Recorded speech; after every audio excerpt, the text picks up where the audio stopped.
Hello, everyone. Tai Kimes here, your Missouri Blue Star Families Chapter Director. I am here. It is Tuesday. I'm back. Tea with Tai. Today's topic, you guys, I'm so excited about today's topic because it is such an important thing that we do with Blue Star Families. Survey, information, data, all the good stuff. We want to know what your concerns are, what your issues are.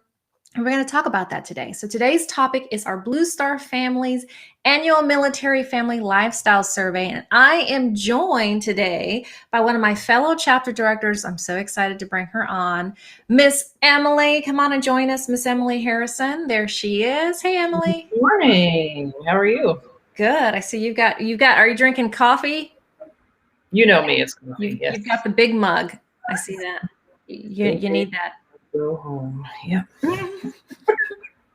I love it. I love it. So, Emily, you're out in Utah. How are you feeling about the survey? We've done this a couple times already.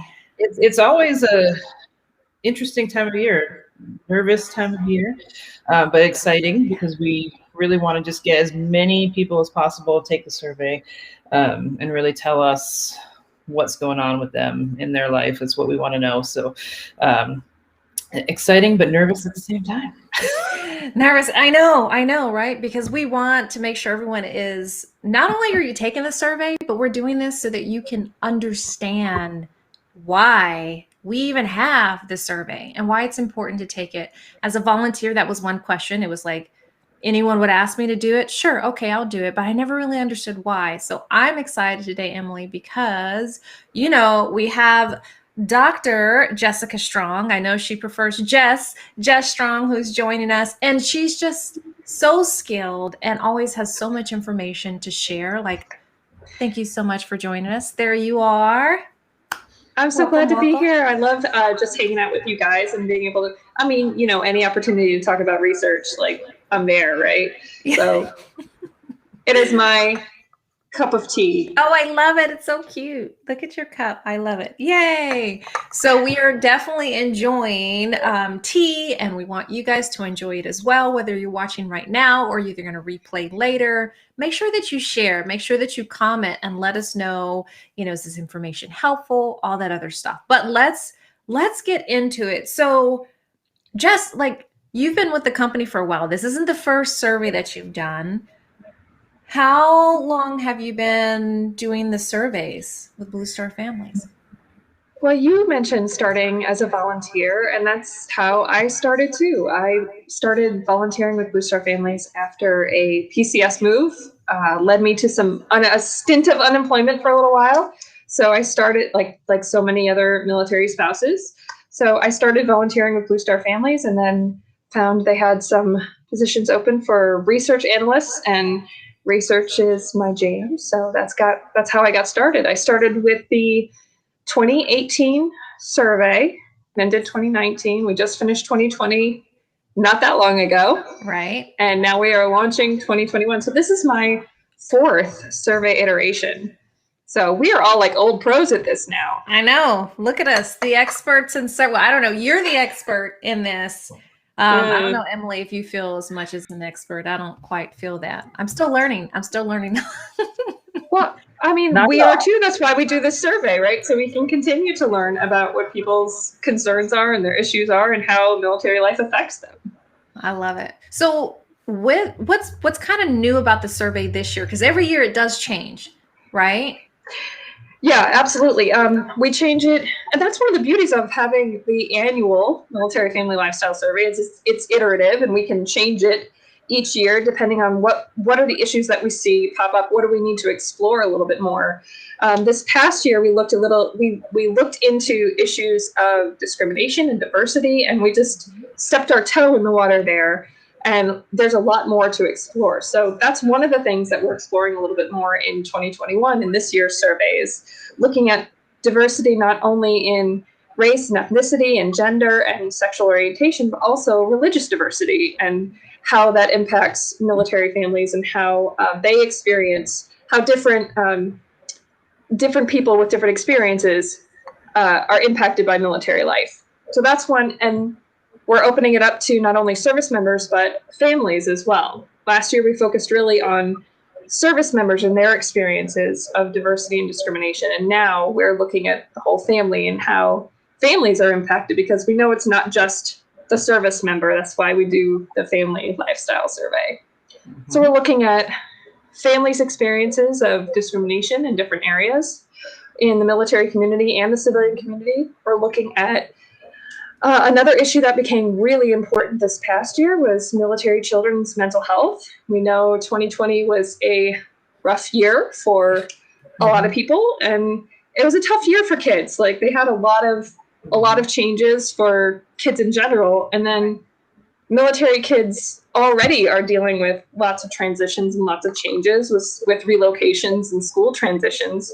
And last year we added on, well, here we got virtual school and online school, and here you have in-person school, and this school over here has hybrid, and you only go in person on Wednesdays. It's a lot of transitions and a lot of changes for kids. So this year we're looking a little bit more in depth at military kids' mental health, and we can look at how a relocation might impact kids' mental health, or how deployments or geobatching impacts kids' mental health.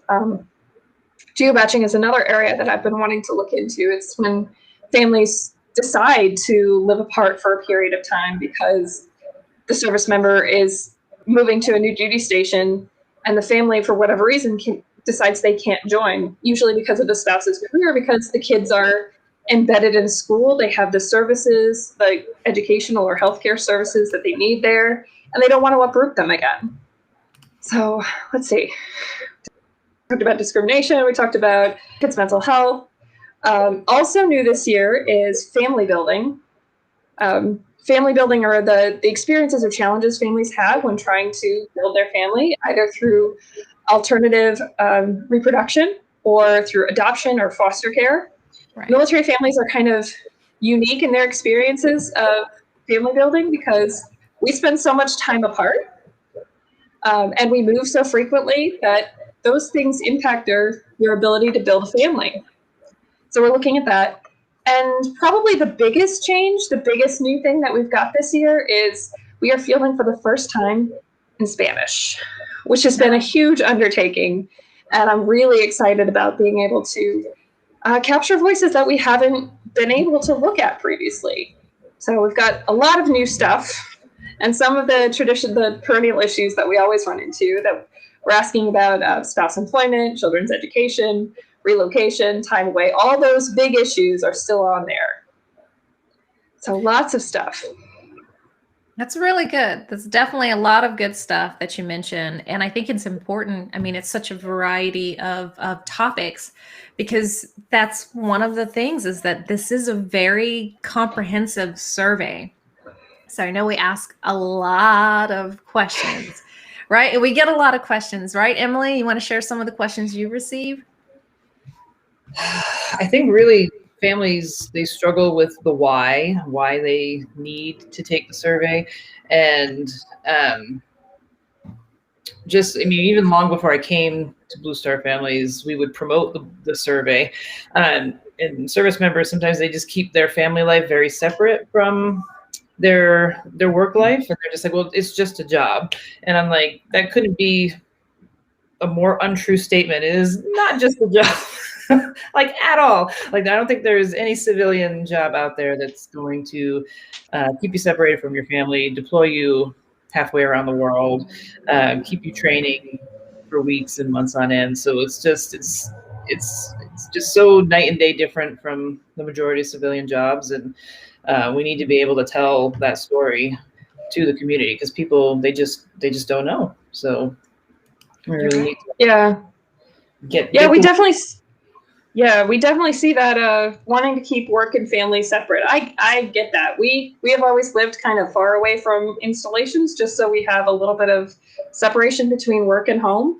So I get that, but I mean, you're right. It is definitely not just a job. There are jobs, of course, that impact the whole family, but there are a few jobs, I think, that really impact the family in so many ways and so deeply as military service. Like you said, the deployments, the constant training and being away, the unpredictability of it. And, that's not even talking about the relocations and being away from your networks and your family and friends. So I'm glad you brought up the why, because that's a question that we get a lot too. Like, why should I take the time to answer all of these questions? What is it going to do? Right. Well, it's important because the people who make these decisions, make decisions about military life, are listening. They're asking us for this information. These findings, they go to the White House, they go to the Joint Chiefs, they go to the military leaders, they go to philanthropic organizations that are putting funding towards different projects, and different projects that will enhance different parts of military family life. So they want to be able to fund the right things, the things that are going to make the biggest difference in military families' lives. So they don't know what those things are unless we tell them. So if we want to direct resources to the right places, we need to know what those places are. And that's one of the reasons that this survey is so important, is we share that information with people who are making those decisions to change. For example, there is an independent review committee for sexual assault that the Secretary of Defense just ordered.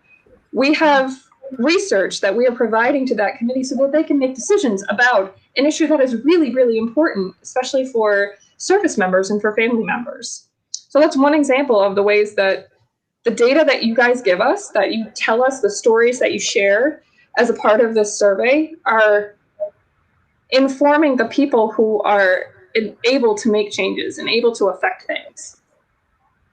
I think it's really great that you point that out too, because you're not just, it takes us so long. I can speak for myself. It takes me, I'm one, because I can check all the boxes, being a dependent, being a veteran, being a caregiver, being a spouse, like I can check all the boxes. So it does take me some time because it's so in depth, all the questions, and making sure that I go in and answer everything that's related.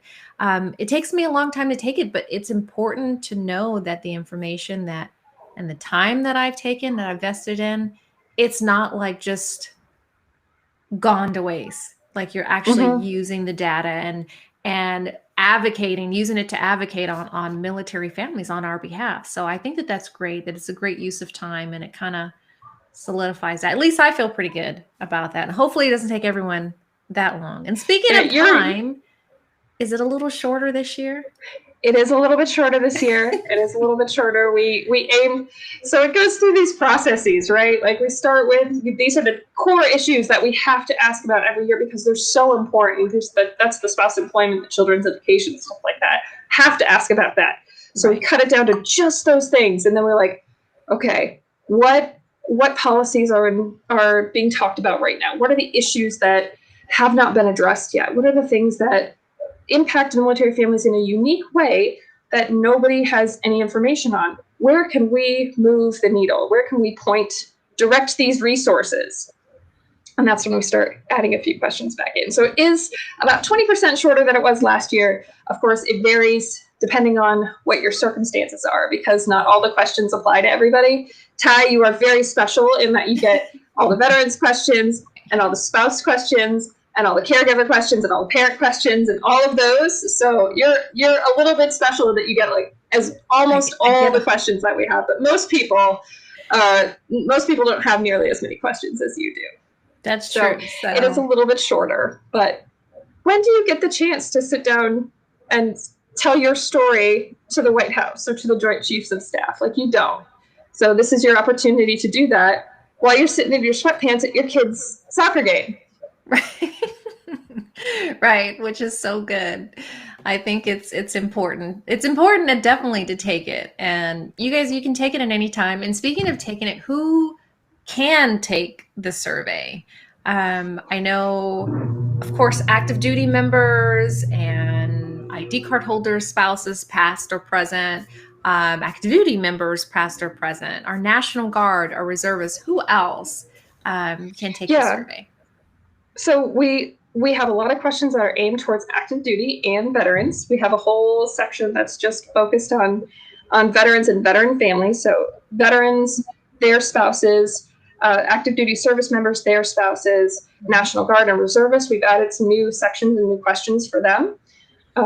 Focusing on, we recognize that their experiences are going to be different than active duty, and they're going to be different than National Guard or different than veterans as well. So National Guard and reservists and their families. We have questions for parents because we are beginning to understand how important parents of service members are, particularly when it comes to things like childcare, taking care of kids, or providing support, whether that's emotional support or financial support, or whether the service member is maybe providing some support for the parents. So those extended networks, even if we relocate frequently, those extended family networks are still really important. So we have questions for parents, or questions for if your adult sibling or adult child is in the service, or if you're a girlfriend or boyfriend. Right. So a lot of different people, we're trying to get sort of a holistic view of who is impacted by military life. And there are lots of people outside of just the service member themselves who are impacted by military life. Mm-hmm. That's Very good. true. Oh, go ahead, Emily. Were you going to say I something? was saying very, very true. I know my family could probably testify to that. Right? Deployments where we had to up and move in with them just because I was pregnant and had a special needs child and the whole nine. So yeah, they got to experience that lifestyle firsthand for a whole year. So Yeah, it does. and that's a lot. Yep. I've definitely called parents and in-laws and said, hey, spouse is deployed. I have a work trip coming up. Can you come fly in and watch the kids for a week so that I can go on this work trip? Because I don't know how to do this otherwise. Like, I can't take them with me, and I can't leave them with a babysitter for a week at a time and expect the babysitter to ever come back. So big, important part of, like, we have to build those networks where we can. Absolutely. So, absolutely. And the cool thing about it, sorry, again, like I said, if you get me talking on this, you're going to be here for a minute. The cool part about having it open to so many people is we can see, like, the whole trajectory of military life. We can see what people's issues are, what their top concerns are when they first enter, when they're like at midpoint of their career, when they're getting ready to transition out, when they're in the middle of that transition, when they completed it. And we can see like the whole arc of the military life cycle and how those different issues impact it. A couple years ago, we looked at, one of the cool things about this is that you can look at these issues in conjunction with one another. So a couple years ago, we looked at spouse employment, which we know is an important issue, but that impact on the transition experience as you're transitioning out of the military. If your spouse is already employed when you're transitioning out of the military, there's a lot less pressure on you, right? It's a little bit easier. You can spend some time trying to figure out who is this person outside of service member. So we can look at those things in conjunction with one another because it is comprehensive and because it's open to so many different people with so many different perspectives. It's just definitely constant learning. I think that's the fun of it. That's what I get with the survey. Just a constant learning and realizing like all of the issues, like all of the topics. There's so many things to cover, which leads me to a question of like, what's like a favorite stat so far? Like what's something that you're like, oh, this is really interesting, or something that you learned either from last year's survey or any other previous surveys? Gosh, it's like asking me to pick a favorite child. It depends on which one's not getting into trouble at that moment. I think my favorite stat from the one that comes to mind off the top of my head from our 2020 survey is something that I think people have known for a while, but just haven't put a number on or haven't really like realized. And that's how much people are paying out of pocket for housing expenses. Ooh. So we know that active duty families get BAH, the basic allowance for housing, and that is an allotment that they get for housing if they live, wherever they live, whether they live in military housing or whether they lived out in the community. And that rate is set at 95% of the local market value for whatever their assigned housing type is, depending on the number of dependents they have and their rank and all of this stuff. So we looked at what does the DoD expect families to be paying out of pocket, what that 5% that they are supposed to cover. BAH covers 95%, we're supposed to cover 5%. What does that 5% look like in dollars? DoD says that should be somewhere between $70 a month and $158 a month. So when we ask in the survey, how much are you spending out of pocket on your housing costs? How much are you spending over and above what you get for BAH? 3/4 of our families are spending more than $200 a month every month on housing costs above their BAH, what they get. So we know that families are spending they're spending a lot on out-of-pocket housing costs. I think that's particularly important as we're going into the summer now, the summer after COVID, when our housing market is just crazy. It's just crazy. There's like, people are paying way more than the listing price for houses. There's few rentals or houses available for people. So that's a really important consideration when we think about the financial implications for a family that is spending considerably more every month for a series of years. And then every time they relocate, they have out-of-pocket relocation expenses.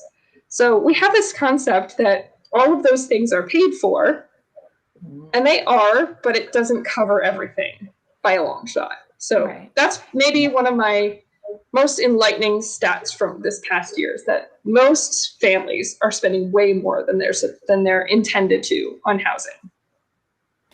Yeah, that definitely is enlightening, but also some of us that are, in that circle, I'm sure you're probably watching and be like, yeah, duh, I could have told you that. Well, you probably did by taking the survey. So make sure that you guys are going to be taking the survey.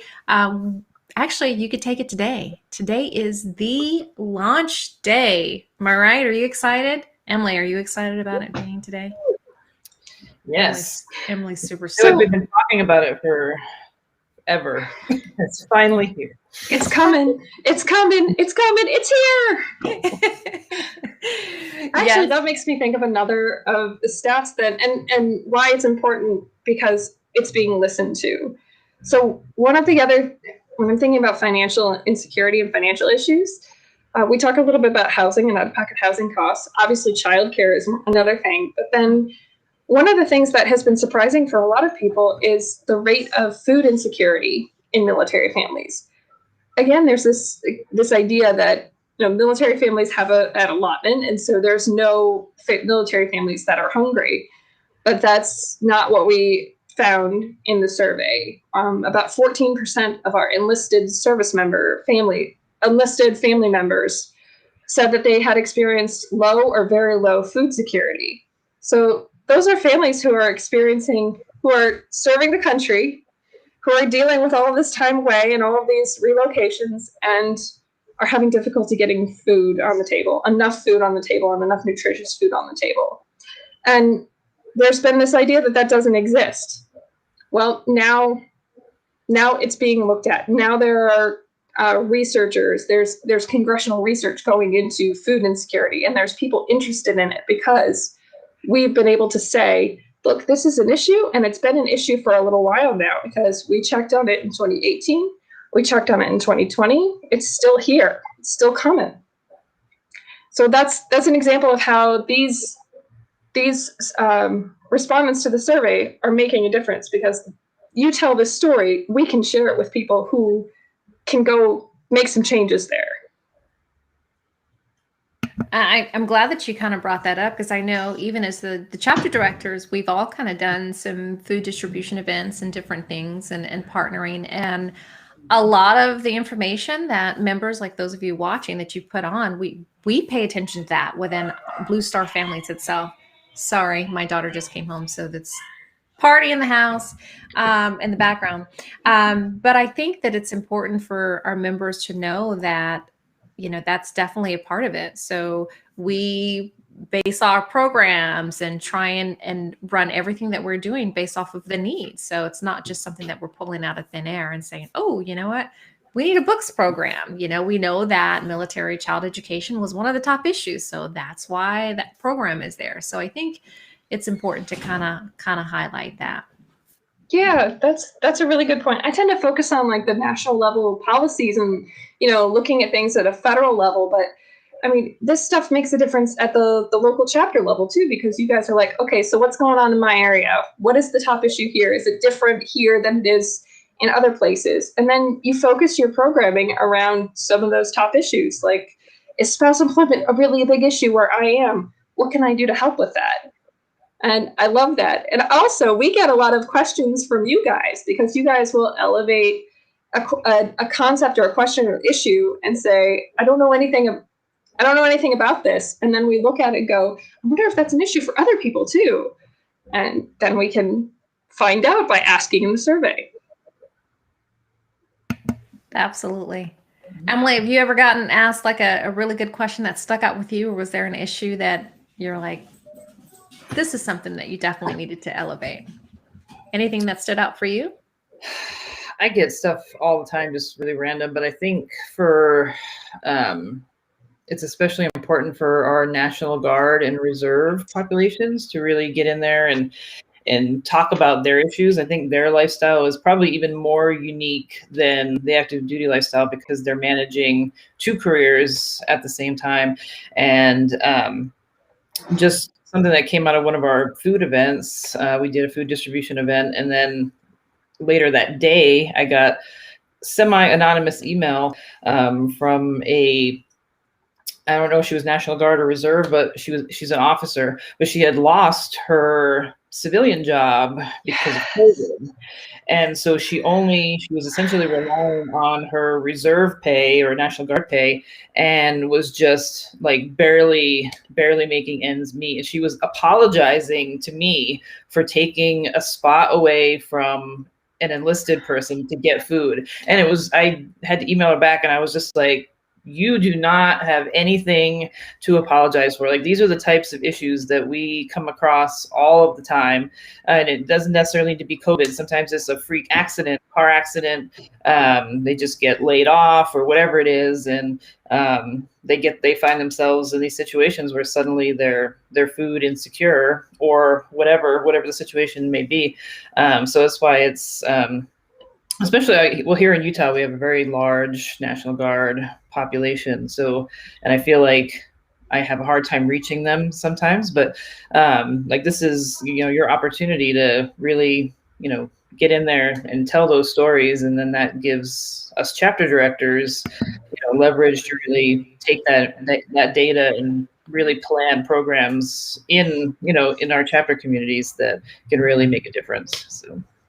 I'm Absolutely. really glad that you brought that up, because that was one of the stories. And then there were some other stories that we heard on our 2020 survey, that Reserve and National Guard service members, even though there's federal protections for National Guard and Reserve service members who are returning from an activation or deployment, they're still experiencing some negative employment consequences. Like, they miss a promotion, and they miss a training opportunity or something along those lines. So actually, this year we added questions to the survey about civilian employment for National Guard and Reserve service members, so we can get more of an idea about what does your civilian employment look like? How satisfied are you with it? Like, are you able to balance those 2 things, or do you feel like you have to choose between your military service as a National Guard or Reserve service member and your civilian job?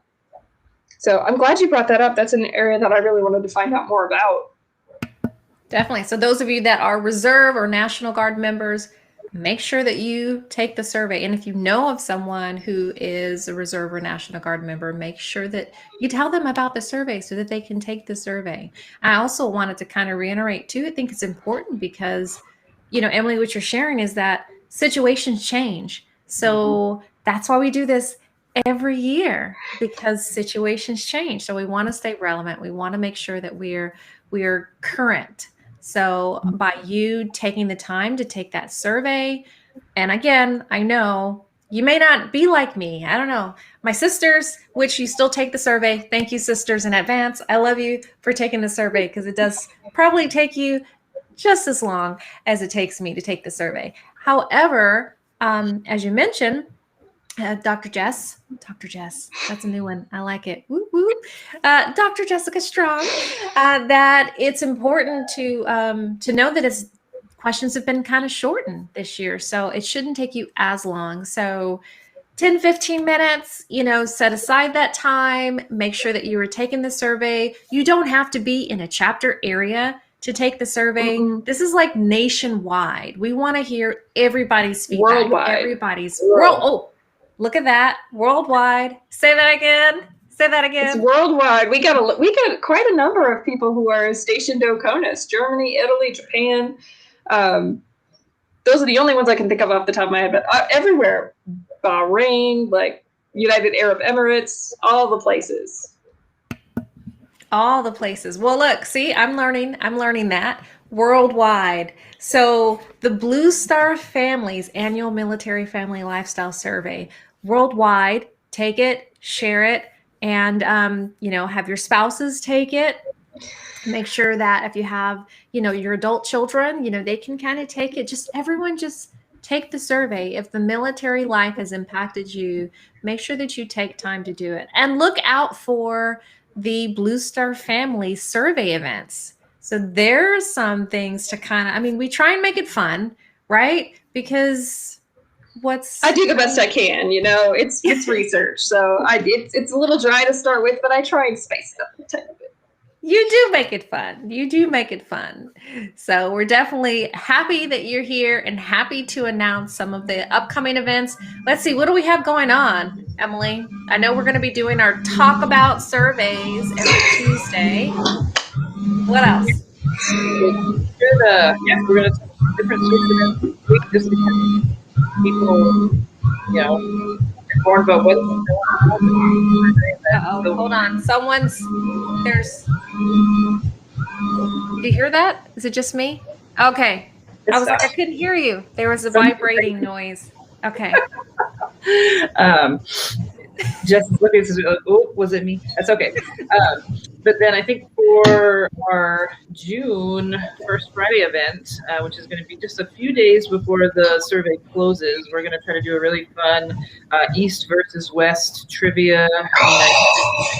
So maybe there may be some survey, data point questions in there. So you may have to go to the website and, read up and get educated about the survey before you come out and join us. But, try to make it fun, spice it up, have a few prizes that we can give away to people. But yeah, so we'll be doing that for our June First Friday event, which will be Friday, June the 4th.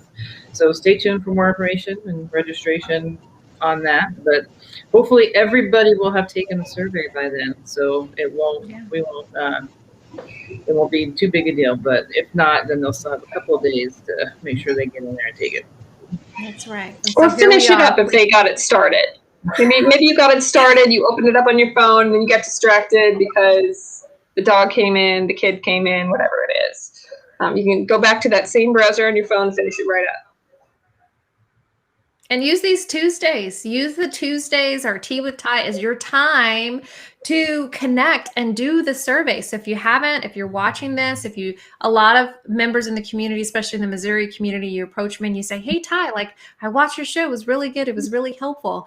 I would also love to hear, hey, Tai, I watched the show and guess what? I took the survey. So let's make sure that you're taking the time. You can use these Tuesday or when we're talking about survey to come on and take the survey yourself and share it. Share it. Tag somebody in the comments right now. Tag someone and let them know that they can be watching and get information about the survey. We're going to make sure that we have that survey link in the comment section. So all you have to do is click and just easy peasy. We want to make it as easy as possible for you.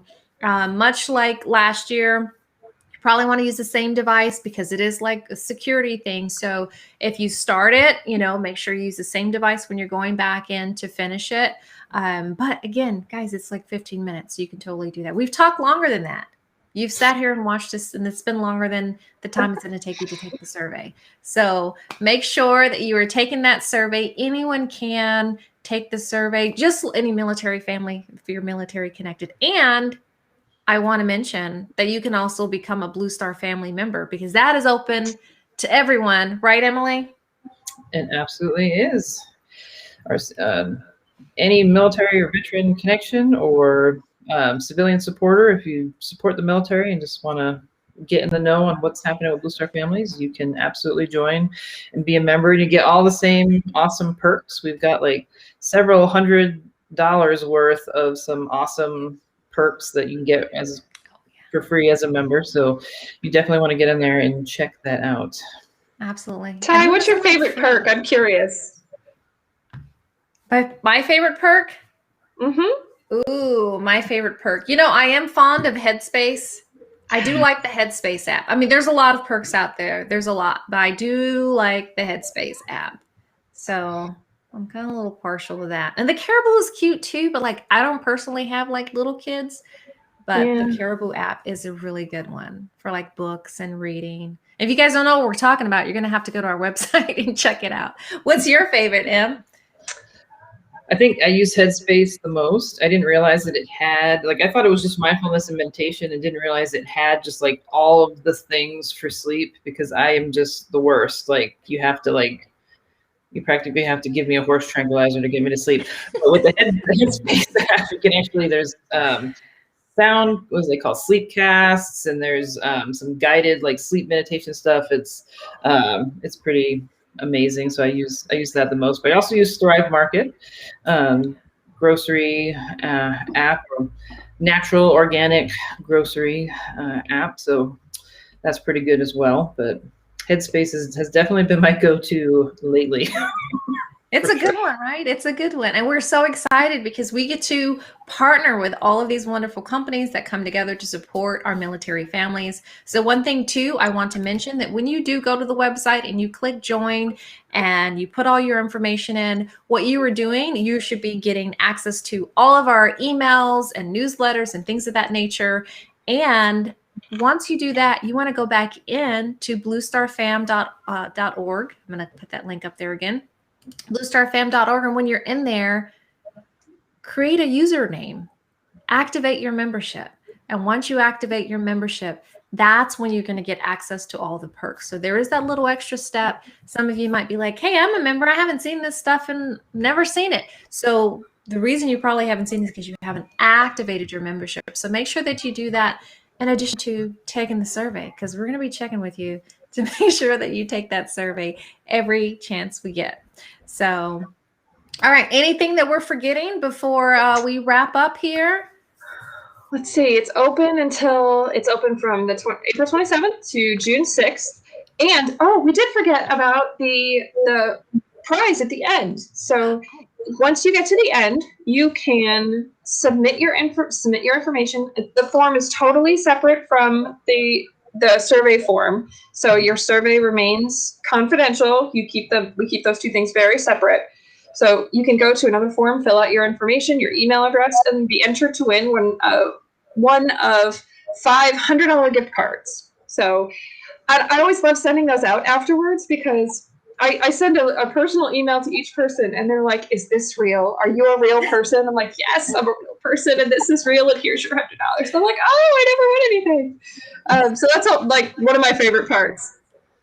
So you go take the survey between April 27th and June 6th, fill out the form at the end, enter to win one of $500 gift cards, and hopefully I will be emailing you.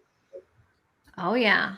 So really just do it now. Do it now. Do it. Take the survey. You guys can do it. It is live today, officially today. So I'm so excited to have you on. Thank you so much, Jess. I really, really appreciate all of your help and all of the data, and really just making sure that you're putting that information and all the numbers and everything. You put it in layman's terms. You put it in a way that we can understand.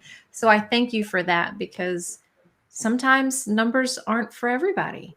And, but you make it really easy to understand and informative. So I'm so very appreciative of your time. Thank you for joining us, Dr. Jessica Strong and Emily. It's been fun. I'm so happy that you joined me today. I hope that we'll have other chapter directors come on and join the Tea with Tai segments, especially as we continue to do talk about surveys. So we're talking about survey during the survey time. So if you guys have any questions, comments, you want to support Blue Star Families, maybe you want to suggest some topics, maybe you want to be a guest. Ooh. I don't know. Make sure that if it's any one of those, you can reach out to myself. My email's linked down below, or you can reach out to Emily's. You've seen hers. Or just send an email to Missouri@bluestarfam.org. There's that. And guess what? I know I talked about donations, but there's a little donate button now too. So you can go and donate online. How cool is that? So thank you all so much for your support. Thank you for joining us. And finally, the last thing that we're going to reiterate is take the survey. Take the survey. It's like a chant. Take the survey. We'll be your cheerleaders. We'll be cheering you on when you take the survey. We need to take the survey, Jim. We do need a jam. We may have to get with our chapter director, who is a skilled musical artist. She's got a beautiful voice out in New York. So we may have to get with her to see if we can come up with a jammy jam for survey. That'll be fun. We may have fun with it. You guys may think it's not so fun, but anyhow, thank you all so much for joining live for our Tea with Tai. I am Tai Kimes, your Missouri Blue Star Families Chapter Director, doing my best to tie you to your community. Thank you all so much for joining. We'll see you next Tuesday. Bye.